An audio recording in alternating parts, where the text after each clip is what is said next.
Is the BBL trying to replicate the IPL? Let's find out on Hoggs Vlog.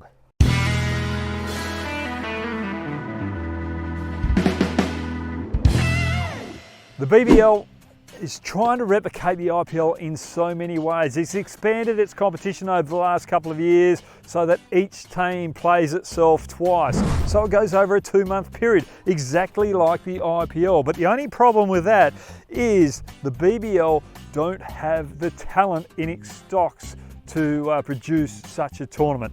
The IPL have got so many Indian cricketers that they can choose from, plus they have 4 overseas players because they're more financial than the BBL.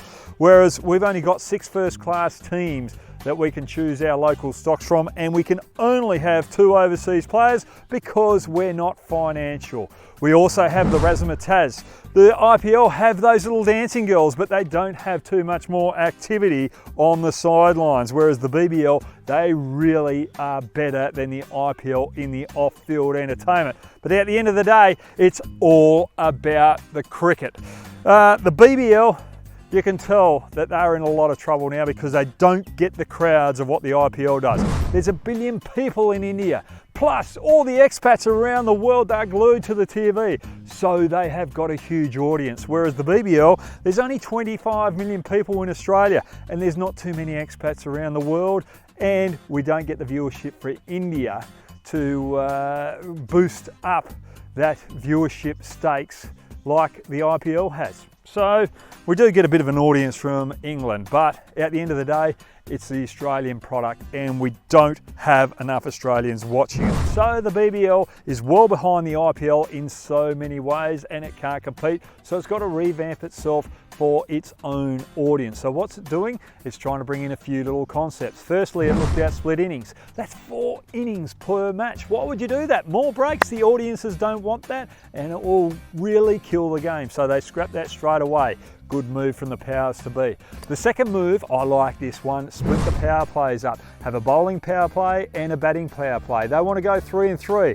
I'd rather see 4 overs up front for the bowling power play and leave 2 overs for the batsmen to choose whenever they want. The reason being, with the 4 overs up front, the ball's still swinging in that 4th over, so you're still challenging the batsman with the new ball, and they're trying to take on the bowling with the field restrictions.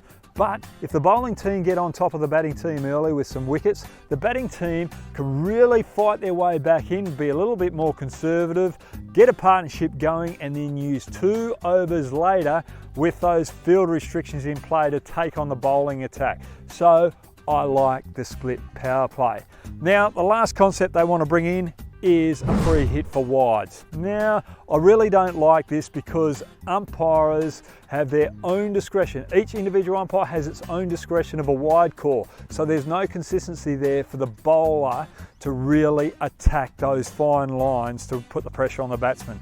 If, especially on the leg side, they have a special line down there that the bowler can attack and not be called a wide, so that there's more consistent calls for the wide call, I don't mind this concept coming into the game. But the BBL is trying to reinvent itself because it's well behind the IPL and we don't have as many followers in the game. So I think it's good moves by the BBL. I hope it all works because cricket is the game I love and I want to see it succeed. If you like what I'm doing, get on that little button downstairs and they'll give you a notification of when the next video is coming out.